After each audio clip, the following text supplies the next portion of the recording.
तो नमस्कार प्यारे विद्यार्थियों, एक बार फिर आपका स्वागत है आपके अपने YouTube channel Gyanvid Himalaya classes में। आप लोगों को इस वीडियो के माध्यम से हम बताने वाले हैं कि अतुल महसूरी छात्रवृत्ति परीक्षा की तिथि कितनी है, कब परीक्षा होने वाली है, परीक्षा कहाँ होगी और इसमें जो फार्म भरने की अंतिम तिथि थी, ये सभी बातें आप लोगों को हम इससे पहले वाली वीडियो में बता ही चुके थे। लेकिन आप जब परीक्षा देने जाएंगे तो किस प्रकार की तैयारी करके जाएँ, परीक्षा पैटर्न क्या आने वाला है, कितना समय मिलेगा आप लोगों को परीक्षा करने के लिए, तो प्रश्नों को हल करने के लिए, तो इन सभी प्रश्नों को इस वीडियो के माध्यम से क्लियर करेंगे। तो आप लोग वीडियो के लास्ट तक बने रहिए। आप लोगों की कुछ पुरानी बातें आप लोगों को बताना चाहते हैं। जैसे फार्म ऑनलाइन करने की जो अंतिम तिथि थी वो कितनी थी? 30 सितंबर थी। कितनी? फार्म ऑनलाइन करने की जो तिथि थी वह 30 सितंबर थी। और आपको हमने ये भी बताया था कि जो स्टार्टिंग में जो तिथि आई थी वो कितनी थी? 30 अगस्त थी। 30 अगस्त में कुछ बच्चों के फार्म नहीं ऑनलाइन हो पाए थे, तो उस दृष्टि से उन बच्चों को ध्यान में रखते हुए जो भी वेबसाइट थी उन्होंने क्या किया कि एक बार डेट फिर बढ़ाई थी। तो डेट बढ़ा के कितनी कर दी थी? 15 सितंबर। और 15 सितंबर के बाद भी एक बार और मौका दिया बच्चों को, और फार्म भरने की जो अंतिम तिथि थी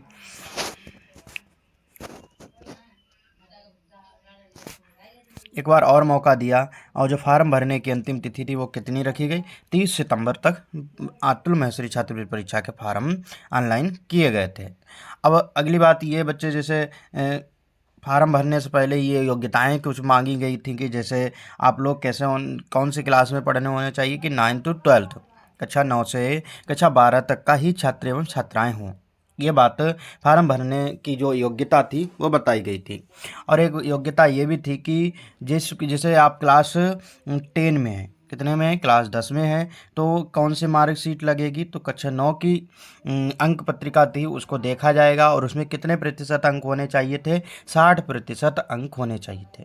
और जिन बच्चों के 60% अंक थे उन्हीं बच्चों का फार्म ऑनलाइन हुआ था। और कुछ बच्चों ने फार्म 60% से कम भी वाले बच्चों ने फार्म ऑनलाइन किया था, लेकिन कुछ समय बाद उनके जीमेल पर मैसेज आ गया था कि आपका जो भी फार्म ऑनलाइन हुआ है वो रिजेक्ट हो गया है। तो उन्हीं बच्चों को परीक्षा देने को मिलेगी जिन बच्चों के 60% अंक थे और ऑनलाइन फार्म उन लोगों ने किया था। इतनी बात आप लोगों को समझ में आ गई। अब जैसे बच्चे सोचते हैं कि सर इसका पेपर पैटर्न क्या है, पेपर पैटर्न क्या है, जबकि आप लोगों को हम पढ़ा रहे थे, उसमें पढ़ा भी रहे हैं, तो उसमें हर वीडियो में बताते हैं कि पेपर पैटर्न या था। तो क्वेश्चन कितने आने वाले हैं?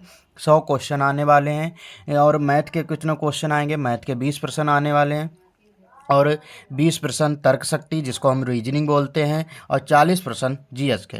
तो इस परीक्षा में आप लोग देख सकते हैं कि सबसे ज़्यादा जो क्वेश्चन आने वाले हैं वो जीएस के क्वेश्चन आने वाले हैं, जिसको जीके कहते हैं, जनरल नॉलेज, सामान्य ज्ञान। सामान्य ज्ञान के प्रश्न सबसे ज़्यादा आने वाले हैं। वो कितने प्रश्न आएंगे? 40 प्रश्न आएंगे। कितने? 40 प्रश्न आएंगे। 20 प्रश्न का के आएंगे तो मैथ के आएंगे, और 20% तर्क शक्ति एवं रीजनिंग के आएंगे, और 10% हिंदी के, और 10% इंग्लिश के। इस तरीके से ये पेपर का पैटर्न रहेगा। तो पेपर का पैटर्न आप लोग समझ गए। 20% गणित के, 20% तर्क शक्ति जिसको रीजनिंग बोलते हैं, 40% जी के, जनरल नॉलेज या सामान्य ज्ञान, और 10% हिंदी के, और 10% इंग्लिश के। इस तरीके से ये पेपर का पैटर्न रहेगा। अब आप लोग सोच सकते हैं कि समय का कोई इसमें वही 90 मिनट का समय मिलेगा। कितना समय मिलेगा? 90 मिनट का समय मिलेगा। अभी वीडियो के लास्ट में बताएंगे कि आप लोगों को कितने नंबर लाने हैं, कितने में आप लोगों को स्कॉलरशिप मिल सकती है, कितने नंबर आप लोगों को इस परीक्षा में प्राप्त करने हैं, किस प्रकार मतलब नंबर कितने लाने हैं, तो वो इस परीक्षा कि जिससे आप लोगों को अच्छे अंक प्राप्त करने के बाद आपको स्कॉलरशिप मिल सके। तो आप लोग वीडियो के लास्ट तक बने रहिए। अपने दोस्तों को भी शेयर करिए इस वीडियो को, और कहिए कि आप लोग भी अतुल महसूरी छात्रवृत्ति परीक्षा है, अतुल आवासीय विद्यालय है, श्रेष्ठा, नवोदय, विद्या ज्ञान, यूपी विद्याधन स्कॉलरशिप जैसे विभिन्न एग्जामों की तैयारी आप हमारे यूट्यूब चैनल या ज्ञानविद हिमालय यूट्यूब चैनल के माध्यम से कर सकते हैं। आगे देखिए कि जैसे बच्चे सोच रहे थे, बच्चों के प्रश्न थे, कुछ बच्चों के हमारे पास मैसेज भी आए हैं, वो बोल रहे थे कि सर इसमें परीक्षा को अगर हमने उत्तीर्ण कर लिया तो उसमें धनराशि कितनी मिलने वाली है। कितनी धनराशि मिलने वाली है। तो आप लोगों को ध्यान में रखना है कि 9 to 10 के बच्चे हैं उनको कितनी धनराशि मिलेगी, 50,000। कितनी, 50,000 धनराशि मिलेगी। इससे पहले जो धनराशि थी वो 30,000 थी। कितनी थी, इस 2024 से पहले जो धनराशि दी जाती थी वो 30,000 रुपये धनराशि दी जाती थी। प्रत्येक बच्चे को कितनी दी जाती थी, 30,000 रुपये दिए जाते थे।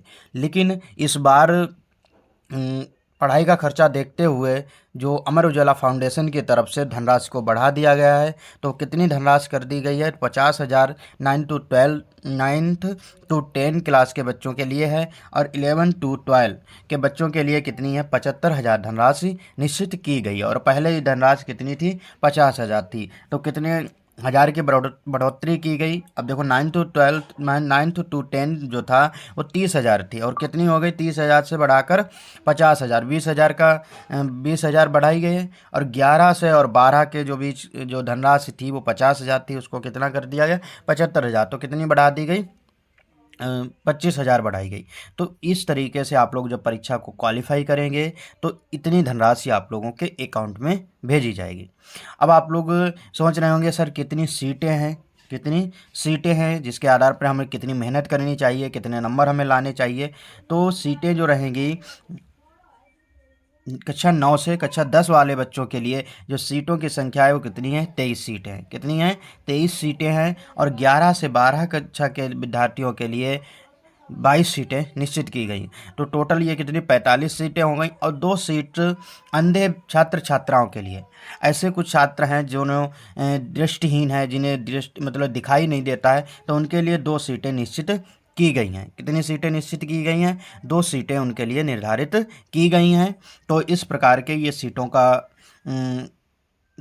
सीटें किस प्रकार से निश्चित की गई हैं। तो 9 से 10 क्लास के बच्चों के लिए 23 सीटें हैं, और 11 से 12 वाले बच्चों के लिए 22 सीटें हैं, और 2 अंधे व्यक्तियों के लिए, अंधे बच्चों के लिए, अंधे विद्यार्थियों के लिए है। तो वो सीटें अलग हैं, उनके सीटों पे आप लोग कब्जा नहीं कर सकते हैं, या उनकी सीटों पर आप लोगों का कोई नियंत्रण नहीं रहेगा। तो अंधे व्यक्तियों को ही सीट वो निर्धारित की गई, तो उन्हीं को ही ये सीटें दी जाएंगी।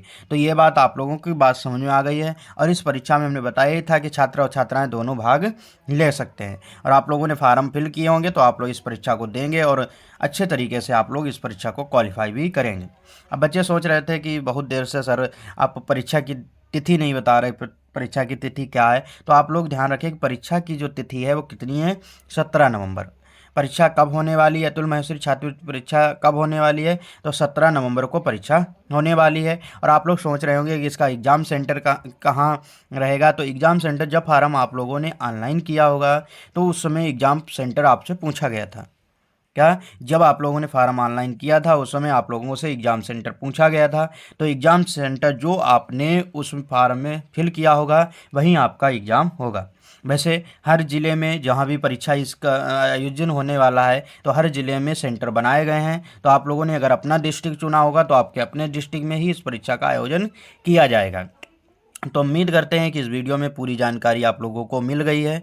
और किसी प्रकार की अगर बात आप लोगों को पूछनी है तो आप लोग हमारे व्हाट्सअप नंबर पर भी आप लोग मैसेज कर सकते हैं, और अपनी जो भी बात है वो पूछ सकते हैं। आप लोग नंबर एक बार लिख लीजिए। नंबर ये है 8470 98 86 01, 98 86 01। इस नंबर पे आप लोग मैसेज कर सकते हैं, और आप हमारे व्हाट्सअप ग्रुप से भी जुड़ सकते हैं, जिसके व्हाट्सअप ग्रुप से जुड़ने के बाद आप लोगों को जितने भी पढ़ाई, जितने भी टेस्ट अतुल महेश्वरी परीक्षा से संबंधित हैं वो हर दिन आप लोगों को कराए जाते हैं। तो आप लोग व्हाट्सअप ग्रुप से भी जुड़ सकते हैं, जिसकी लिंक आप लोग या तो व्हाट्सअप पे मैसेज कर सकते हैं, या फिर आप लोग वीडियो के डिस्क्रिप्शन में जाके वहाँ से लिंक को ज्वाइन कर सकते हैं, और इस तरीके से अपनी तैयारी को बेहतर बना सकते हैं। और जितनी भी अतुल महेश्वरी छात्रवृत्ति परीक्षा से संबंधित आप लोगों को क्लासें कराई हैं तो उन सभी क्लासों को आप लोग पढ़ लीजिए, और रिविजन क्लासेस अब आप लोगों की स्टार्ट हो चुकी हैं, तो आप लोग उन क्लासों को करते रहिए। आज की वीडियो में इतना ही, धन्यवाद। तो आप लोग परीक्षा की तैयारी में लग जाइए, क्योंकि तिथि और जो परीक्षा का समय है उसमें विशेष अंतर नहीं है। क्योंकि दीपावली का जो त्यौहार रहेगा उसमें भी आप 2-3 दिन आप लोगों के खर्च हो जाएंगे, क्योंकि घर में बहुत ज़्यादा काम होता है। तो आप लोग बाकी 1 तारीख से अपनी परीक्षा को 1-2 तारीख से आप लोग परीक्षा को अपनी रेगुलर मतलब तैयारी करना प्रारंभ कर दीजिए, और जो भी तैयारी आप लोग करते रहे हैं उन्हीं का रिवीजन करते रहिए। तो 17 नवंबर को परीक्षा होने वाली है, तो अच्छे से परीक्षा करिए। जो भी आपको कोई भी परेशानी आती है, कोई भी दिक्कत आती है कि सर इस विषय में थोड़ी दिक्कत आ रही है, उसके लिए आप लोग हमारे व्हाट्सअप नंबर पर मैसेज कर सकते हैं। धन्यवाद।